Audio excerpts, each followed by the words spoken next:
back to your channel. Welcome back to another episode of Hi Mommy, in which I talk about pregnancy and parenting. I make other fun content too, so if you are interested, please subscribe to our channel and join our family. It would mean the world to me. And without any further delay, let's start the video. So इस वाली series में मैंने बहुत सारी बातें की है. मैंने प्रेगनेंसी टिप शेयर की है, मैंने प्रेगनेंसी एसेंशियल शेयर की है, पोस्टपार्टम एसेंशियल शेयर किया है, and today I am going to share newborn essential. So ये एक वैसा प्रोसेस सा कंप्लीट हो जाएगा इसके बाद. So today I am going to talk about that. I hope it really help you. Also there are few disclaimers. First, ये ना ऐसे एक चेकलिस्ट सॉर्ट ऑफ है, तो इसमें मैंने जो भी चीजें थी सब इंक्लूड कर दिया है जो मुझे लगता है कि चाहिए होंगी. आई एम श्योर बहुत सारी चीजें जो मैंने नहीं इंक्लूड की है, जो मुझे लगता है कि शायद उतना जरूरत नहीं है अभी इंक्लूड करने के लिए. These are like main essentials that I have included, जो मुझे लगता है कि शायद काम आ सकते हैं.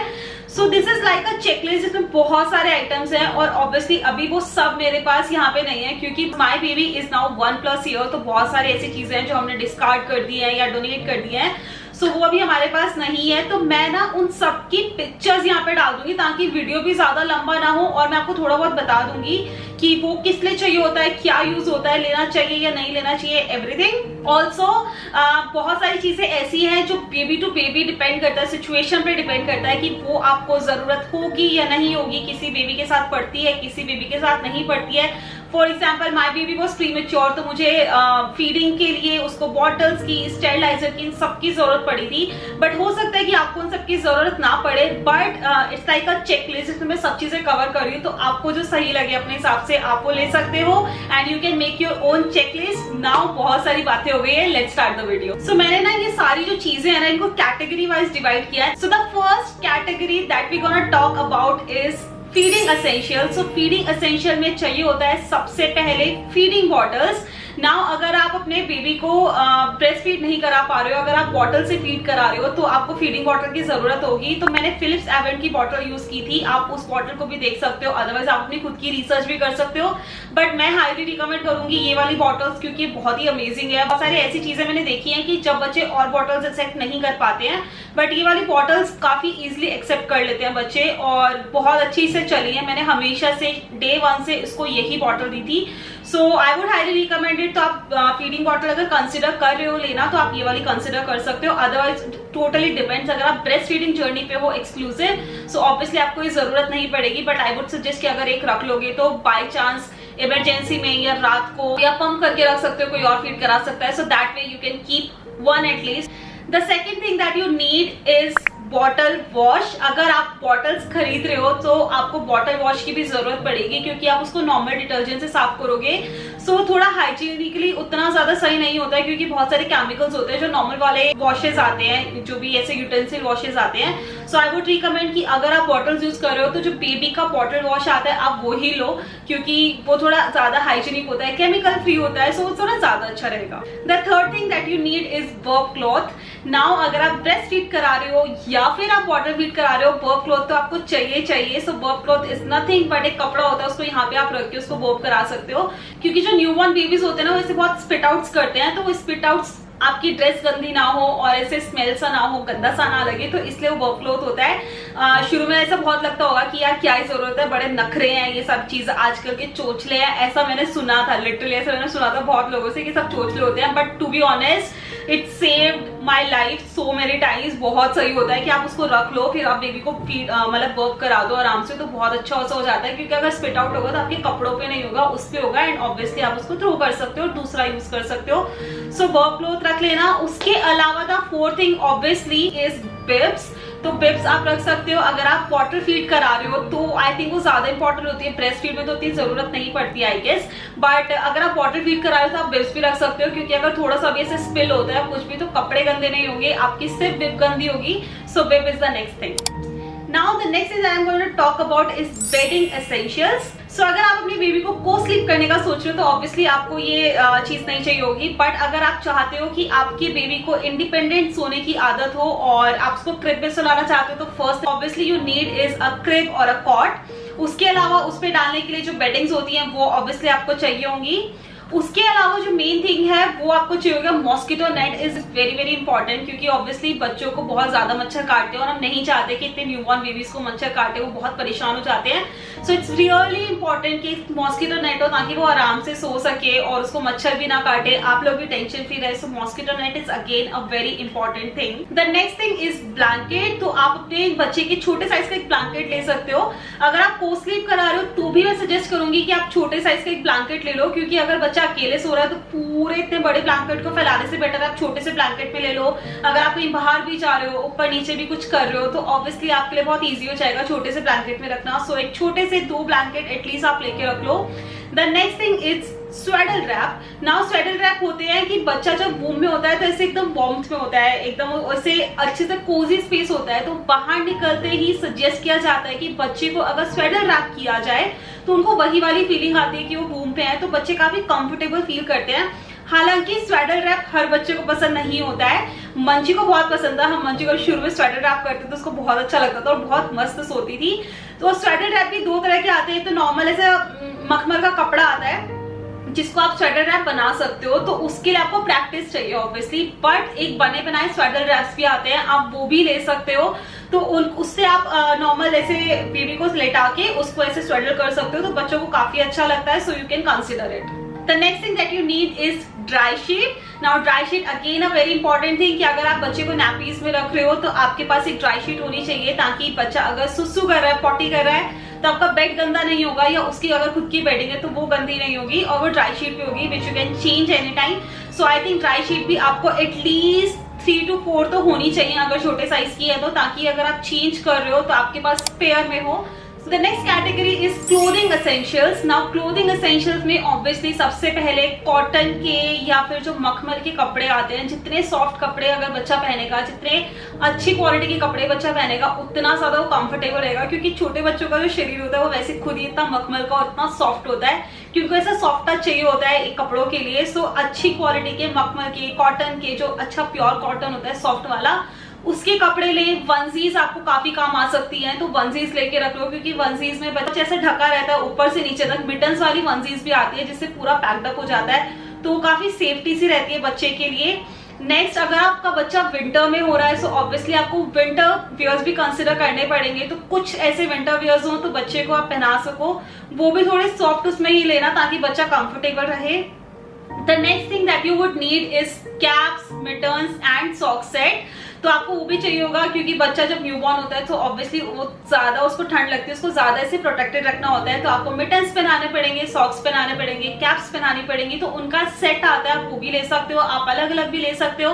हालांकि ये सब चीजें बहुत ज्यादा काम नहीं आती है टू बी ऑनेस्ट, क्योंकि जैसे ही बच्चा बड़ा होने लगता है वो ऐसे निकाल के फेंक देता है। कोई बच्चा नहीं पहनता, आई डोंट थिंक सो कोई भी बच्चा पहनता है, सिर्फ मेरा नहीं, कोई नहीं पहनता। मैंने जितनों से सुना है सबके बच्चे निकाल के फेंक देते हैं।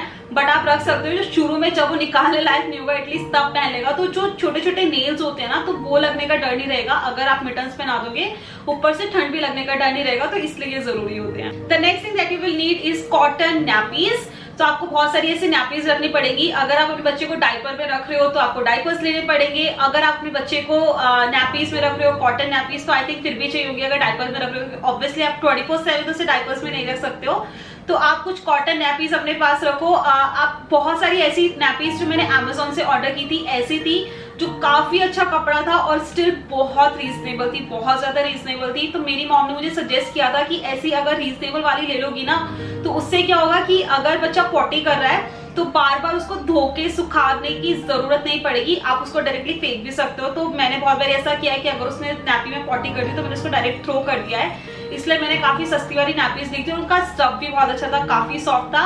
तो आप इस तरह से भी कंसिडर कर सकते हो नैपीज, बट मेक श्योर कि आपके पास इनफ कॉटन नैपीज हो, क्योंकि बच्चा शुरू में बहुत ज्यादा बार बार सुसु पॉटी करता है। The next category is bedding and cleaning essentials.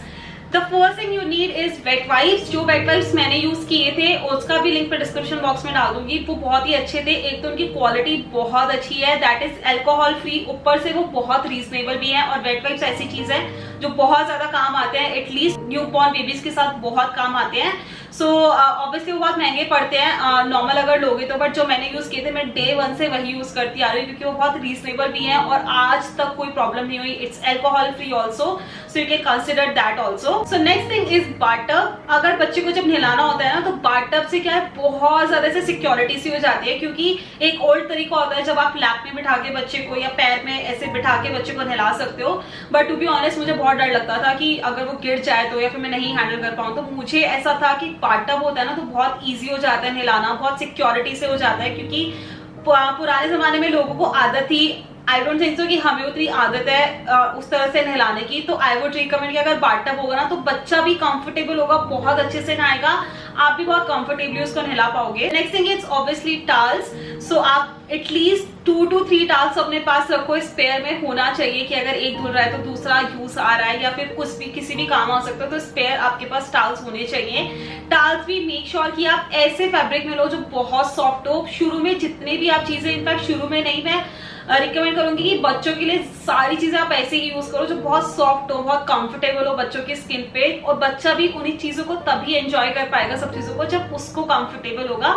So make sure कि आप वो बहुत ही अच्छी क्वालिटी में ले रहे हो, उस पर कोई कॉम्प्रोमाइज नहीं कर रहे हो। सो श्योर कि आपके पास एटलीस्ट 2 to 3 अच्छी क्वालिटी के टावल्स हो जो सॉफ्ट हो। Fourth thing is laundry wash. अब जो मैंने किया था, मुझे भी सजेस्ट किया था कि जैसे कि मैंने बताया बॉटल वॉश के टाइम पे कि जो नॉर्मल वॉशेस होते हैं उनमें थोड़े केमिकल्स होते हैं, बट जो बेबी वॉश होते हैं उसमें उतने ज्यादा केमिकल्स नहीं होते हैं। डिस्क्लेमर, कोई भी प्रोडक्ट केमिकल फ्री नहीं होता है पूरी तरह से, बट उसमें थोड़े कम केमिकल्स होते हैं। तो मैंने शुरू में 1 ईयर तक मंची के लिए जो बेबी लॉन्ड्री वॉश आता था मैंने वही यूज किया था, बट अब मैं अपना रेगुलर वॉश यूज करने लगी हूँ। बट 1 ईयर तक मैंने फॉर सेफर साइड उसके लिए जो बेबी वॉश आता है लॉन्ड्री का वही यूज किया था, तो आप वो भी कंसिडर कर सकते हो। It's totally an optional thing, अगर आपको लगता है कि आपको करना चाहिए तो करो, but I just wanted to put it out there कि ऐसी चीज आती है तो आप वो भी कंसिडर कर सकते हो। Next thing is grooming kit, जिसमें वो सब आता है like comb, moisturiser, soap, shampoo, massage oil and everything. So उसका एक पूरा सा किट बना के रख सकते हो। मैंने जितनी चीजें, जो प्रोडक्ट्स मैंने यूज किए थे, कौन से ब्रांड के यूज किए थे, उन सबके लिंक मैं डिस्क्रिप्शन बॉक्स में डाल दूंगी, तो आप वो भी चेक कर सकते हो। सबकी अपनी प्रेफरेंस होती है, इसलिए मैं कोई ब्रांड का नाम नहीं ले रही हूँ, बट वो आप अपने हिसाब से रिसर्च करके किट बना सकते हो कि आपको क्या चाहिए, but you will need all of these from day 1 only. तो वो भी सब आप पहले से ही प्रिपेयर करके रखना। The next category is health and safety essentials. The first thing is nail grooming kit. अब सबसे इंपॉर्टेंट है, जो बच्चा होता है ना उसके नेल्स इतनी जल्दी बड़े होते हैं भाई, इतनी जल्दी बड़े होते हैं, लाइक आपने काटे और 2 दिन में ऐसा लगता है नेल बढ़ गए, इस स्पीड में नेल बढ़ते हैं। तो बहुत जरूरी है एक अच्छा नेल कटर या एक अच्छा नेल ग्रूमिंग किट हो आपके पास।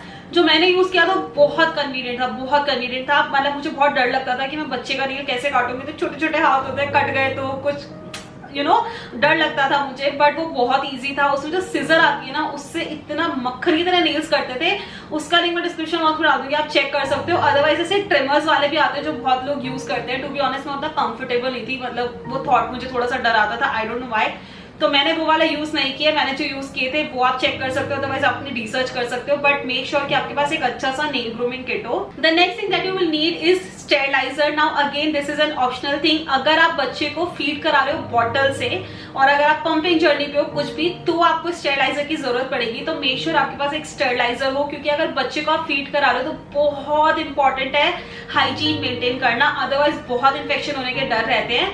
तो ये जितनी भी सेइंग है ना कि बॉटल से नहीं देना चाहिए बच्चों को, इन्फेक्शन हो जाता है कि वो सारा इसीलिए होता है कि बॉटल्स अगर अच्छे से साफ ना हो या स्टेरिलाइज ना हो।